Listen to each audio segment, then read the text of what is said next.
Dinner's ready. Hey, dinner time. Oh no.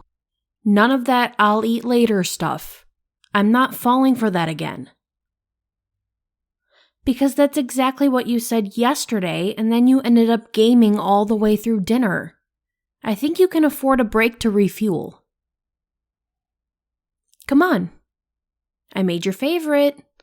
Spaghetti with my homemade marinara sauce, garlic bread, and salad with that very specific brand of ranch dressing you like.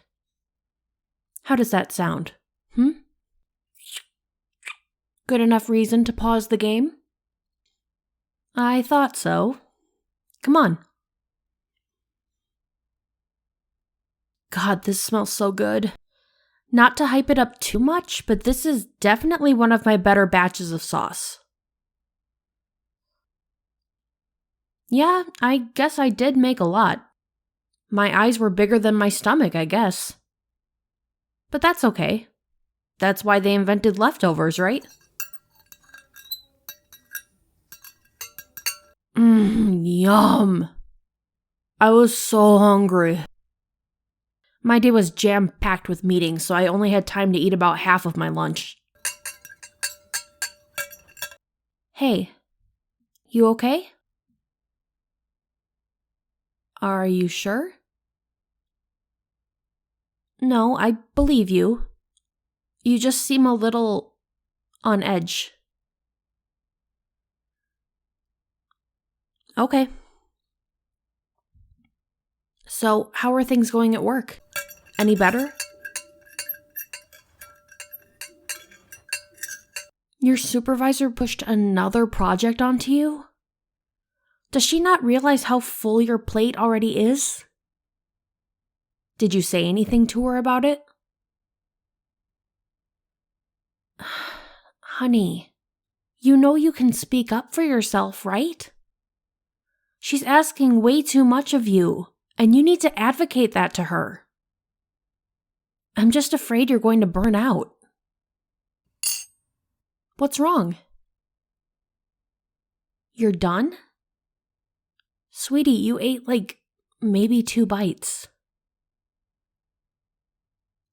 Babe, I don't want to be pushy, but there's no way you can possibly be full. Because you didn't eat breakfast this morning, and I noticed you didn't take a lunch to work today. Well, no, I'm not saying maybe you didn't eat at work, but all I'm saying is you didn't eat dinner last night, and I'm concerned that there's something else going on here that's making you feel like you have to fall back into old patterns. Oh, hey, love, come here. Shh. Don't apologize for being upset. Whatever you're feeling, it's valid, okay? Take some deep breaths. There you go. Good job. Now, listen to me, okay? If you don't want to talk about what's bothering you right now, you don't have to. But if you want to, I'm here to listen and try to help as much as I can, okay? No, honey. Of course I won't be upset with you. And if that's the vibe I was giving you, I'm so sorry. Anything I said, I meant out of concern. I promise. Hey, look at me. I'm not mad at you, okay? I just get worried, and I want to make sure you're taking care of yourself. Can I ask you a question? Just so I can maybe understand what's going on a little bit better? A few days after you left the treatment center, I remember you saying that you were struggling not because you didn't want to eat, but because you felt like you couldn't. Is that kind of what you're feeling right now? Yeah, I can only imagine how frustrating that must feel. Oh, sweetie, you shouldn't blame yourself. It's nowhere near your fault. Remember, recovery isn't linear. These days are going to happen. It's just part of the process. And I'm sorry if I made it worse by putting pressure on you. This is just one rough patch. It won't be like this forever. We'll just take it one meal at a time, and eventually you'll start to feel like you're making progress again. But until that time comes, is there anything I can do to help make this easier for you? Do you want some different food? No? Oh, yeah. We could eat somewhere else. It's a nice night. Why don't we go eat on the porch swing? Come on.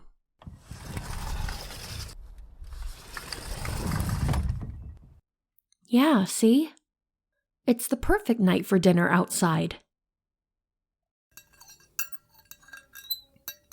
Hey, you want to hear something funny that happened at work today? Okay, so I was helping out in the front office again, and this one parent comes in, and God, this mom comes in all the time complaining, asking to talk to the principal or the dean or somebody because her kid is always going home and complaining that somebody's picking on him, even though everybody at the school can see that half the time he starts it. But she's always coming in saying, kids are picking on my kid. What are you going to do about it? Blah, blah, blah, right? Yeah, and she can never call to talk to somebody. She has to drive all the way down to the school to try to talk to somebody in person.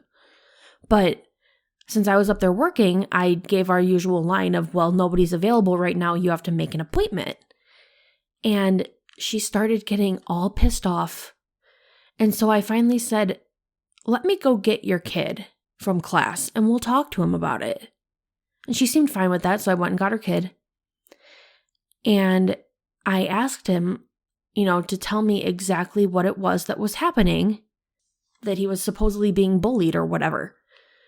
So he starts telling me this story, and then out of nowhere he goes, yeah, and I started it first. I was the one who did it first. And she turns to him, and instead of speaking to him in English, she says in Spanish, that's not the story I told you to tell them. And they caught themselves right there making up stories to try to get something out of it. I don't know what she thought she was going to get out of it. But I looked at her and I said in Spanish, oh, we want to do this in Spanish? We can do this in Spanish. I speak both. And she looked so shook. And I looked at the kid and I said to him in Spanish, I said, bullying is not a term we take lightly around here. And I believe I just caught you in a lie. And the kid didn't know what to do with himself. He's like, I'm sorry.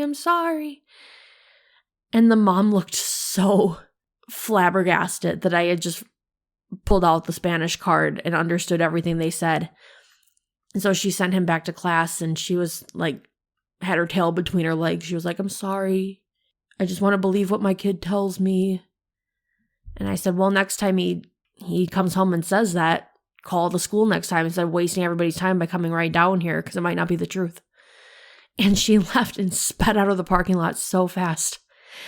And I turned around and half of the staff was in the office watching me have this conversation.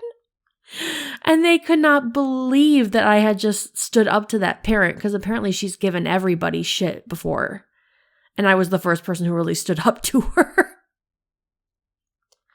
Yeah, I was riding that high for the rest of the afternoon.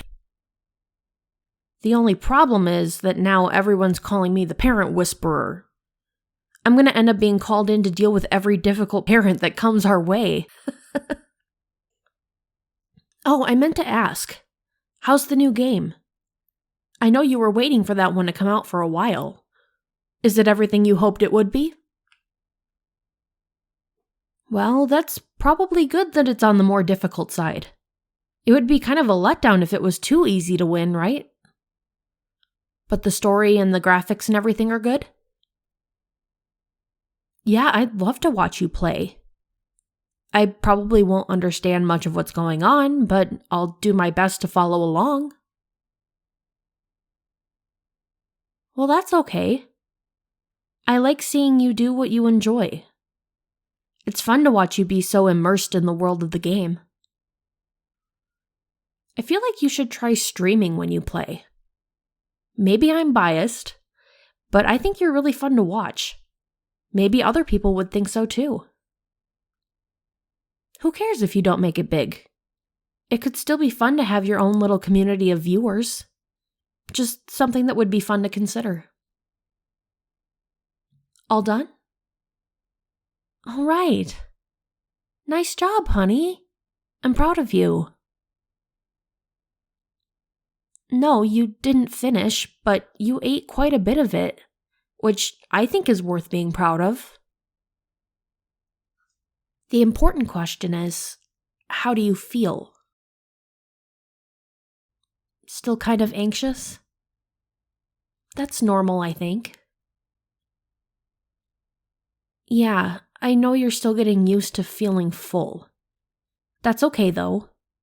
Just remember, being full isn't a bad thing, and eventually it will stop feeling like a bad thing. Maybe try to focus on all the good things that food is doing for your body. It's going to give you energy, keep your bones and muscles strong, help you keep from getting sick. Basically, it's going to keep you alive and healthy, and nothing in the world matters more to me than that. I know none of that probably means very much when the biggest battle you're fighting is a mental one, but hopefully it helps a little. Ashamed? Why are you feeling ashamed? Because eating is something so simple and you have a hard time with it? Let me ask you this. Would you say that to someone who has a problem with, say, alcohol? It's so simple. Just don't drink it. I know in theory it seems like this recovery process should be so easy, but think back about how you were functioning before you went in for treatment. How much of your day did you spend obsessing over food, making sure you had control over every little thing? And how often did you use your focus on what you ate as a coping mechanism? Anytime you felt sad, anxious, stressed, whatever, you could use that control over food as a way to deal with it. Then you went into this recovery program and learned that in order to get better, your main way of coping had to be taken away from you. Habits as intense as those are incredibly difficult to break, especially without your main source of comfort. So I'm seriously so proud of how far you've come in what's actually a fairly short amount of time. You've had to put out extreme levels of strength, courage, and trust to make it to where you are. And even though there's still a ways to go, that shouldn't stop you from being proud of how far you've already made it. Baby, I really don't think you're regressing. Honestly, with the high anxiety work environment you've been in, it doesn't surprise me that going back to those patterns of not eating is what you've used to cope with it.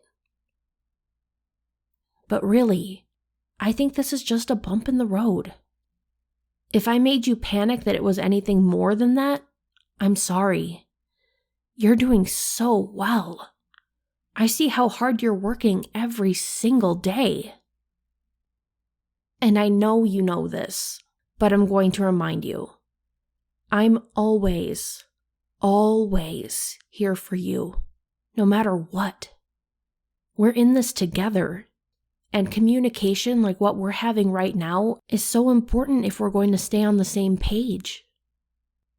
So if you're having a rough time, or if you feel yourself slipping, I need you to tell me, okay? Then we can make adjustments to help you along. If that means cooking different foods, that's totally fine. If that means eating outside more often so that you have a distraction, that's what we'll do.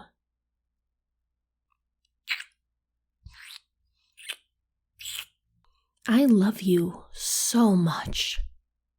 You are an amazing, kind, talented, strong, courageous person, and your feelings are valid. Don't ever forget that, okay? Yeah? Well, do you think work is where the core of your anxiety is coming from? Then I definitely think you need to have a talk with your boss. It doesn't need to be a confrontation, just a professional conversation so that you can bring up your concerns. Would it maybe help if we practice together? We could come up with a script of things for you to say so that it's a little easier for you. For sure. Let's do it. Then, after that, I want to watch you play. I need to see you in action. Okay, I'll prepare to have my mind blown.